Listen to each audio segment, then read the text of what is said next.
second. All right, so हमने melting points और boiling points किस तरह से लेते हैं ये हमने consider कर लिया था for a digital apparatus as well as for a manual apparatus. ठीक है, that was an important enough क्योंकि ये हमने पिछली classes में भी किया होता है. It's just for revision. However, effect of impurities was very important. ठीक है, हमने discussion की थी seawater or drinking water is usually impure water that contains a lot of salts, the salts that are important for your everyday life. ठीक, इसके अलावा हमने ये भी discussion की थी that if you have an impure compound, whatever that is, maybe it's an impure water, it would freeze at temperature well below its freezing point, and it would boil at temperature above the pure boiling point of the pure component.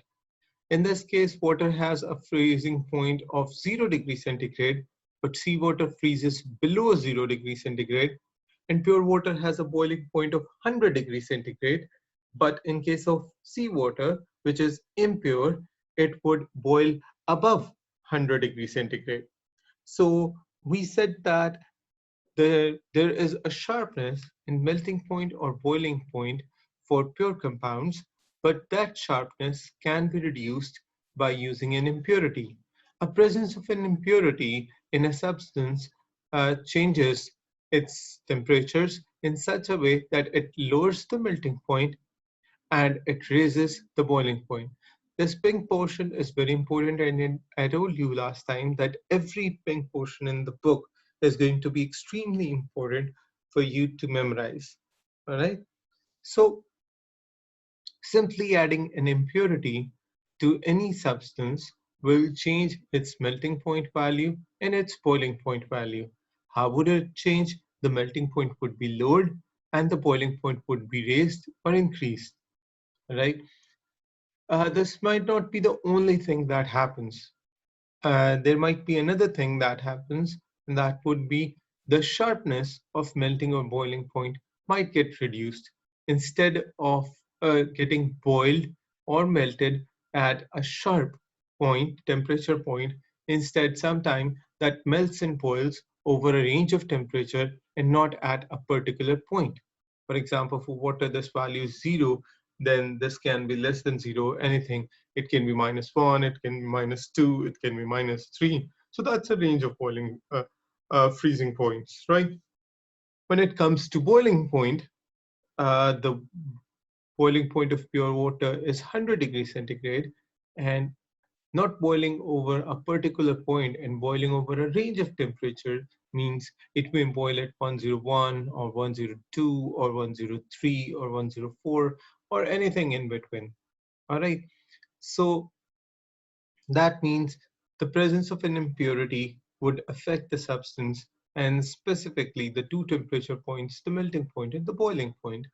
Here we are sometimes using the word melting point and sometimes we are using the word freezing point. Don't worry, for most of the substances in the word, the freezing point for the liquid or the melting point for the solid is usually the same. All right. So I hope that doesn't give you any kind of confusion. So far, if you have any questions, please ask.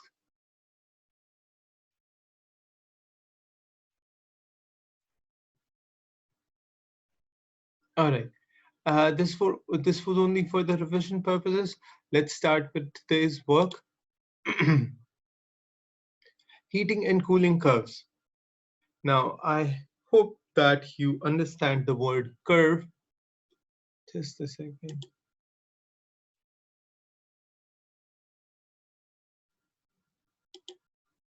So beta, there is no homework. Okay? There was no homework in the previous week, so that's fine. Okay? All right. So heating and cooling curves. Now, before I explain the heating and cooling curves, I'd like to explain the word curve itself. The word curve actually belongs to a mathematical term used in education a lot of times. I hope you, from your previous classes, are familiar with the term graphs In mathematics, now those graphs are an important part of science. They're not only used in maths, they're used in almost all branches of science. Chemistry is going to take a lot of help from graphs. In graphs, there are usually two axes. Let me show you a graph and we will discuss briefly about it. In graph, a graph is something like this. We have usually two axes. One is known as x-axis. Let's annotate it properly. Please follow the spotlight. One of them goes horizontally and usually is known as x-axis. For in this case, the x-axis is actually the time, which is given in the units of minutes, which goes from 0 to all the way 10, with a partition of 2, 0 to 2, 2 to 4, 4 to 6, 6 to 8, and so on, right? The other part or the other axis of this graph specifically is the temperature. The current temperature is given over here in the units of degrees centigrade. It starts from 50 at this axis, goes all the way to 90 with the divisions of 10 in such a way that 50 goes to 60 and then 70 and then 80 and so on and so forth, right? So this is actually a graph. But in graphs, if you don't obtain straight lines, instead you obtain these uh, curvy lines like this, we simply call them curves. Now the word curves represents a curvy line in a graph, right? And that's what we are going to study today. If you have any questions for graphs, any mathematical sort of questions from graphs, please ask now.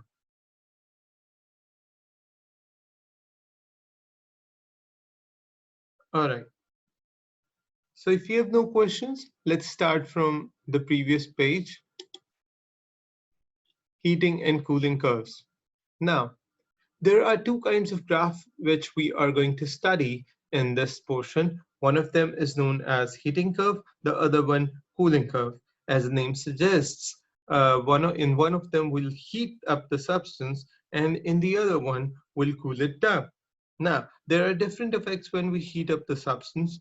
I hope you're pretty familiar that a substance can be heated up and it can be converted from solid to liquid and from liquid to gas step by step, or if something is being cooled, it can be converted from gas back into liquid, and from liquid, it can be easily frozen into a solid. So I hope you're familiar with that, and that doesn't raise a confusion. And if it doesn't, uh, it's the same thing that we are going to adopt in our topics, heating curve and cooling curve. What we are going to do is that we are going to study these curves today. Now, whatever I said has also been given in your book in a part of diagram. I mean the steps of conversion from solid to gas or from gas back to solid. Let me go to the previous page and show you the diagram. Take a look at this diagram. In this diagram, we studied that if we increase the temperature, I mean if we heat, then a substance can be converted from solid by the process of melting to liquid and by the process of vaporization or boiling into a gas.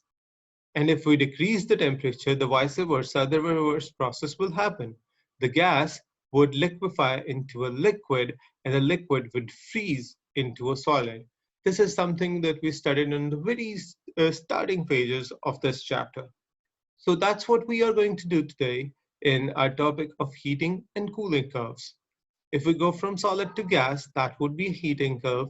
If we go from gas back to solid, that would be a cooling curve. All right.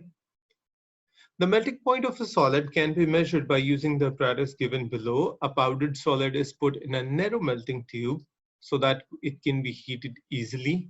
Now, this is the manual apparatus that we talked about before, and now we are going to use it for heating curve. An oil bath is used so that the melting points above 100 degrees centigrade can be measured. This thing has already been explained in class, so I hope that's easy. Remember, a water bath is used for a substance that has a boiling point at up till 100 degrees centigrade. But if the boiling point is, or the melting point is more than 100 degrees centigrade, we use oil bath, all right? Because oils can go to a higher temperature. Sure, Reach, we haven't marked the attendance yet. We can easily mark the attendance at the end of the class. No problem, beta. All right. So we can always go for an all bath method for the same purpose. We can follow the temperature of the sample before and after melting. Okay. These results can then be used to produce a heating curve. For example, you can keep noting down the temperature after regular time intervals, and you can keep noting them down in terms of a graph or in terms of a curve. Take a look. A thermometer is present over here. So as soon as you start heating, you can take a stopwatch and you can easily use it to mark temperature after regular intervals. Let's say you mark temperature from the thermometer after every 2 minutes. That's how you will come up with a graph. Take a look at the graph on the next page. On page number 26, you would see that there is a graph. It heated the wax or naphthalene from 0 minutes to 10 minutes by taking a note after every 2 minutes successively. When the first 2 minutes were done, he noted down the temperature for the wax or for naphthalene. Then he noted down the temperature again at 4 minutes, then at 6 minutes, then at 8 minutes, then at 10 minutes. Hence, they came up with this graph. And after every 2 minutes or every 1 minute, there was a different temperature. Take a look. In this case, the lines for 1 minute, 2 minute, 3 minute, 4 minute are also given. So they are noting down the temperature at every minute, not just every 2 minutes. So you can see a maximum of 10 points over here. That means they noted down the temperature 10 times in 10 minutes. That means every minute. Easy to understand. The number of points give you a very good idea that what the time interval was in this case. Now, in this case, as the time was noted at every minute for a maximum of 10 minutes, hence there are 10 points in the graph. First, second, third, fourth, fifth, sixth, seventh, eighth, ninth, and the 10th one itself is the one that we started with. See? And in the same way, we noted down the points for wax, we also noted down the points for another material that is known as naphthalene. I'll come to the name of materials and I'll discuss them where you use these materials in your daily life. All right, but we'll do that a little later. Let's finish up this paragraph first. Similar apparatus can be used to produce a heating curve, but the thermometer must be placed in a test tube containing the solid being studied. All right. This figure will tell you how the temperature changes when a sample of solid naphthalene, a single pure substance, is heated steadily. That means naphthalene is actually a single pure substance according to this experiment. This solid melts at precisely 80 degrees centigrade, which is actually a sharp point. Notice that the solid is melting, the temperature stops rising. It will only begin to rise again when all the solid has melted. Okay? All the naphthalene has melted.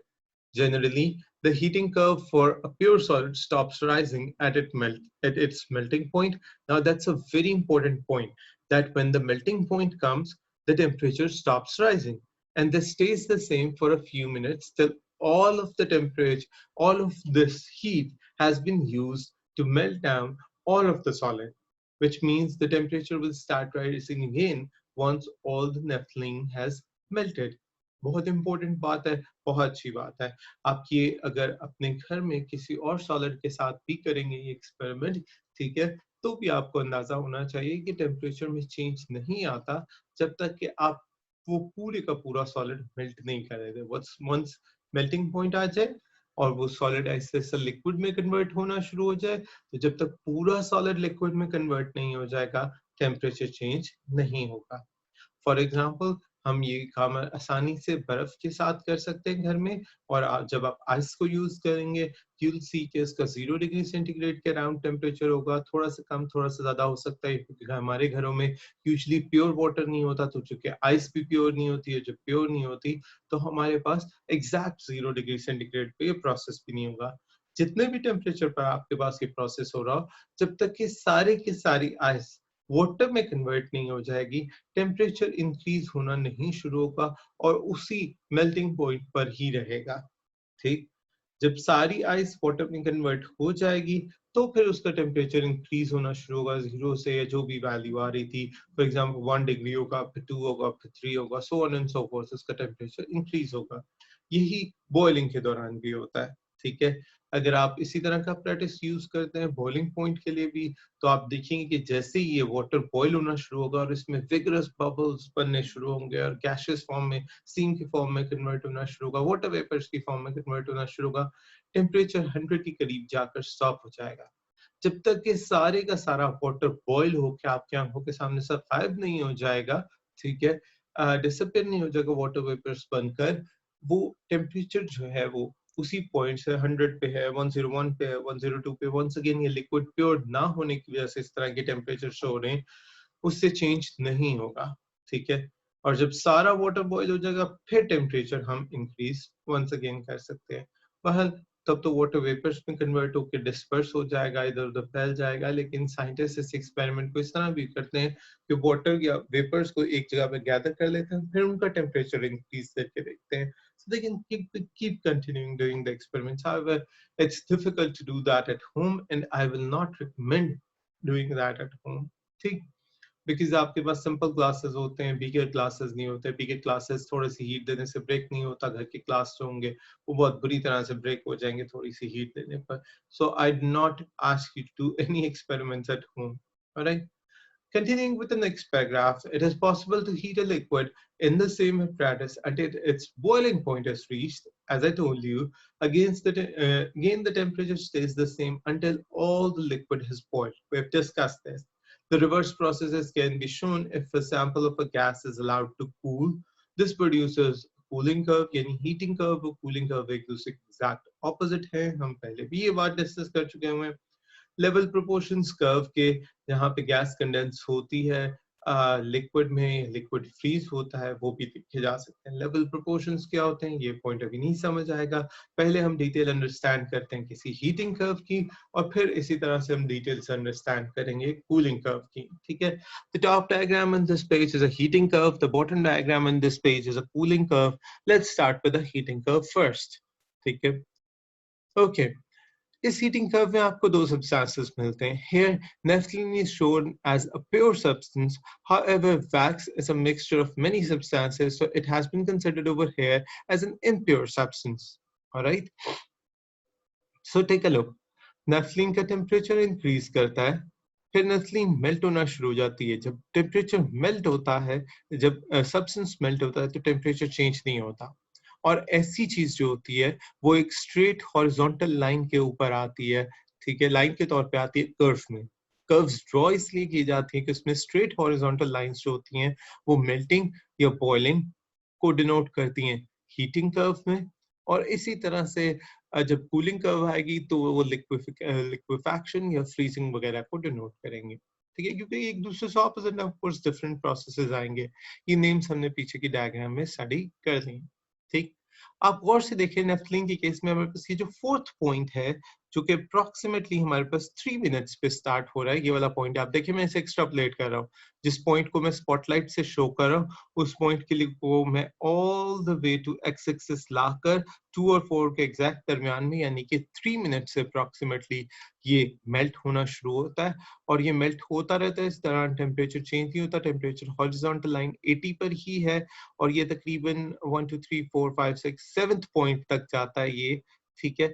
और ये 7th point जो आ रहे हैं हमारे पास 6 minutes पे आ रहा है, यानी 3 मिनट से लेकर 6 मिनट्स पे के दौरान ये मुसलसल मेल्ट होता रहा। जब तक पूरा सब्सटेंस मेल्ट नहीं हुआ, इसका टेम्परेचर, ये देखिए मैं एक्स्ट्रापोलेट कर रहा हूँ, इस लाइन को थोड़ा सा एक्सटेंड करके किसी भी एक्सिस पे ले जाना एक्स्ट्रापोलेशन कहलाता है मैथ्स में, ठीक है, ग्राफ की लैंग्वेज है, सही। तो वो 80 डिग्रीज है, 80 डिग्रीज का मेल्टिंग पॉइंट है। अगर आप स्ट्रेट हॉरिजॉन्टल लाइन को y एक्सिस पर लेके जाएंगे तो ये आपको उसका मेल्टिंग पॉइंट दे देगा, ठीक है। और इसी तरह से अगर आप इस ग्राफ के पॉइंट्स को एक्स्ट्रापोलेट करेंगे एक्स एक्सिस पे, तो आपको आसानी से पता चल जाएगा बेटा कि हमारा कितने टाइम पर मेल्टिंग का प्रोसेस स्टार्ट हुआ, कितने टाइम पर एंड हुआ। जैसा कि आप देखेंगे 4th पॉइंट से हमें पता चलता है कि 3 मिनट्स पे मेल्टिंग स्टार्ट हुई, और यहाँ पर 7th पॉइंट पर हमें पता चलता है कि 6 मिनट्स पर ये मेल्टिंग एंड हुई। तो अप्रोक्सीमेटली हमें 3 मिनट्स लगे इस पूरे सब्सटेंस को मेल्ट करने में। जैसे ये पूरा सब्सटेंस मेल्ट हो गया तो उसके बाद टेम्परेचर दोबारा राइज हो गया, फिर ये 80 से इंक्रीज होता है और हम देखते हैं कि 80 से तकरीबन 85 तक जाता है और फिर 11th पॉइंट पर मेरा ख्याल है ये 87 या 88 के दरमियान में चला जाता है। अगर हम इस प्रोसेस को फर्दर कंटिन्यू रखते तो एक और स्ट्रेट लाइन आती, ये सब्सटेंस बॉयल हो जाता, और अगर फिर भी उसको कंटिन्यू रखते तो बॉयल होने के बाद वो जो गैस में कन्वर्ट हुआ है उसका टेम्परेचर इंक्रीज होता जाता। चूंकि यहाँ पर हीटिंग कर्व को पूरा नहीं शो किया हुआ तो मैं इसी चैप्टर में थोड़ा सा आगे जाना चाहूंगा। Instead of going from page number 26, let's move a little forward और मैं आपको एक और पेज पर ले जाकर इसका हीटिंग कर्व दिखाना चाहता हूँ, बिकॉज आपकी बुक्स में चीजें होती हैं लेकिन थोड़ा सा एक पेज की बजाय अगले पेज पर डिस्कस हुई होती है। There you go, there is the heating curve. The heating curve is actually present at the bottom of page, at the top of page number 38. ठीक है, और से देखिए हमारे पास एक हीटिंग कर्व दी हुई है, बड़ी अच्छा शो किया हुआ है। तो हम इस डायग्राम को अपने इस पोर्शन के साथ शो करेंगे। देखें, हमने एक सॉलिड कंसिडर किया जिसे हमने ए कहा, उसका टेम्परेचर हमने इंक्रीज करना शुरू किया, आहिस्ता आहिस्ता टेम्परेचर इंक्रीज होता गया। एक टाइम आया उसका टेम्परेचर चेंज होना बंद हो गया और हमारे पास एक स्ट्रेट हॉरिजॉन्टल लाइन आ गई। इस टेम्परेचर को मेल्टिंग कह रहे हैं। During the process of melting the temperature stays constant and energy we put in, और उस टाइम जितना हीट करते रहते हैं, जितनी फ्यूल या फायर कंज्यूम करते हैं, वो ओवरकम करती है फोर्सेस को जो कि इस सब्सटेंस को आपस में रखे होते हैं। लैटिस वगैरह वाले डिफिकल्ट वर्ड्स हम बाद में डिफाइन करेंगे। तो हमारे पास कन्वर्ट हो जाता है वो ए सॉलिड एक लिक्विड में जिसे हमने बी कहा। फिर उस लिक्विड का टेम्परेचर जैसे ही पूरा का पूरा सॉलिड लिक्विड में कन्वर्ट होता है, उसका टेम्परेचर दोबारा राइज होना शुरू हो जाता है। Please follow the spotlight for that purpose. Temperature rise होता जाता है तक एक पॉइंट आता है कि वो टेम्परेचर फिर सेम रह जाता है कुछ टाइम के लिए। तब फिर हमारे पास कर्व में एक स्ट्रेट लाइन आती है। दूसरी स्ट्रेट लाइन या स्ट्रेट हॉरिजॉन्टल लाइन को कर्व में हम बॉइलिंग कहते हैं। बॉइलिंग पे टेम्परेचर फिर कांस्टेंट हो जाता है और जितनी एनर्जी जितनी फायर हम दे रहे होते हैं फ्यूल कंज्यूम करके, वो सारे के सारा अट्रैक्टिव फोर्सेस को फिर ओवरकम करता है ताकि एक लिक्विड को एक गैस में कन्वर्ट किया जाए। और हमारे पास फिर जो सब्सटेंस होता है वो हम कहते हैं कि वो सी पार्ट में यानी अपनी गैसियस फॉर्म में कन्वर्ट हो गया। ये सारे का सारा प्रोसेस हीटिंग से होता है तो हम इसे हीटिंग कर्व कहते हैं। हीटिंग कर्व जो होती है वो यूजुअली टेम्परेचर इंक्रीज करके एक सॉलिड को एक लिक्विड में by the process of melting और एक लिक्विड को एक गैस में by the process of boiling convert करते हैं। ये जो ग्राफ है हमारे पास, ये उससे ज्यादा एक्सप्लेनेटरी ग्राफ है और ये उससे ज्यादा अच्छी एक्सप्लेनेशन कर रहा है। आई होप दोनों ग्राफ्स आपको क्लियर हो गए हो। अगर कोई ग्राफ क्लियर नहीं हुआ है तो please ask the question.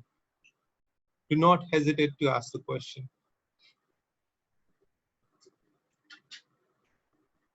Going back to the topic, okay, where we first started, the heating curve, right? So हम अपनी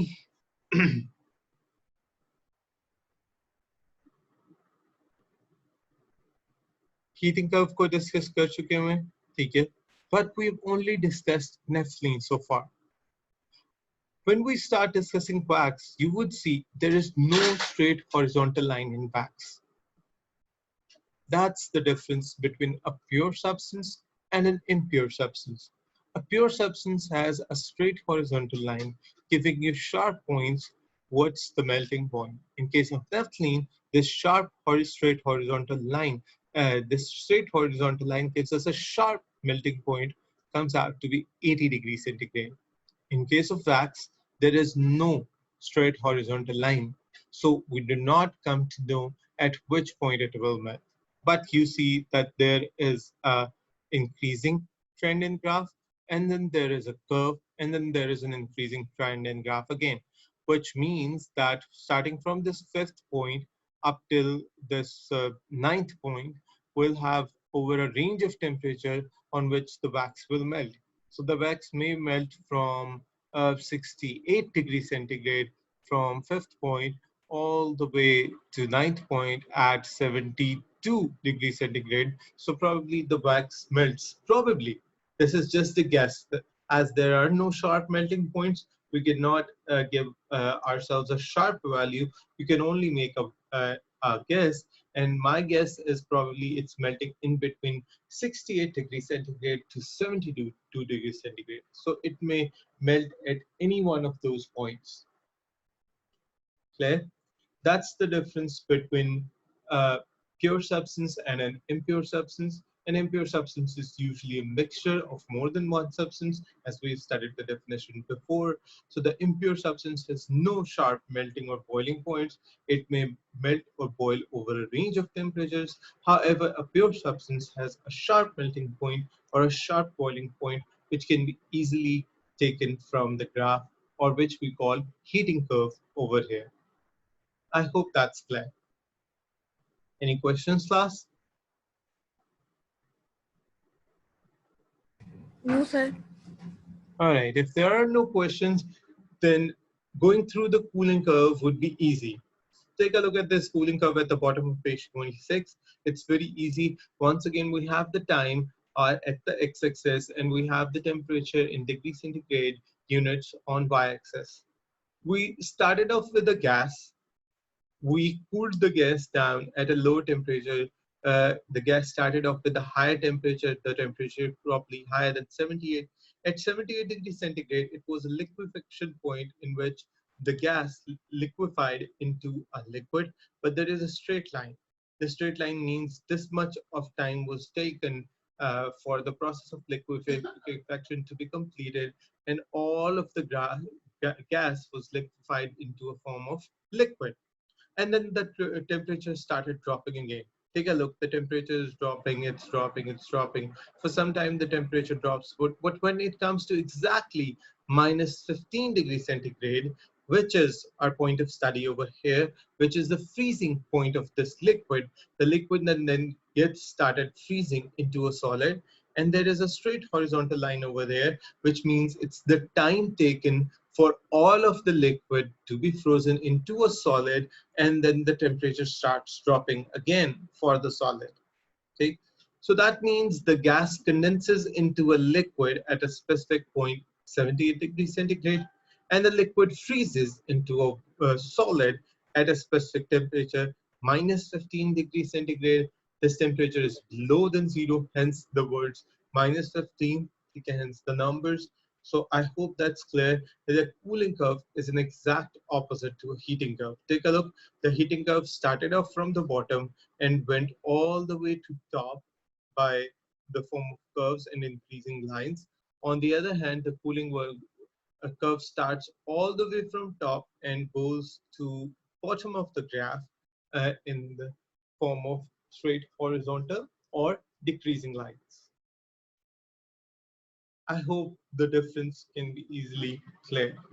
In this case, the thing that they took for this purpose, for cooling purposes, was a mixture of ice and salt for cooling purposes to keep the temperature below zero. This we do with all the time in our lives. हम क्या करते हैं कि जब भी हमने ice cream बनानी होती थी पुराने ज़माने में तो हम ice to salt का mixture use करते थे.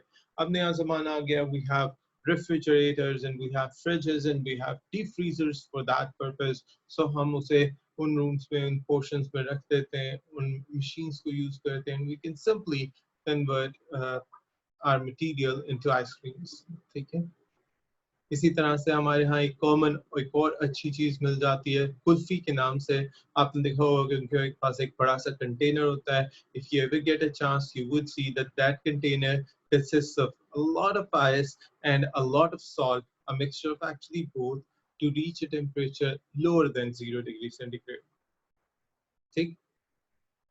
Now, these experiments show that heat energy is required to change a material from solid into liquid, or otherwise cooling is required to convert it from gas back or all the way to liquid and solid. In the reverse processes, the heat energy is given out, which means they are cool. Last definition before we wind up the class: when a solid is melted or a liquid is boiled, the temperature stays constant until the process is complete. The same is true in reverse when a gas condenses or when a liquid freezes. This is a very important point. Keep that point in mind. You are supposed to memorize this point.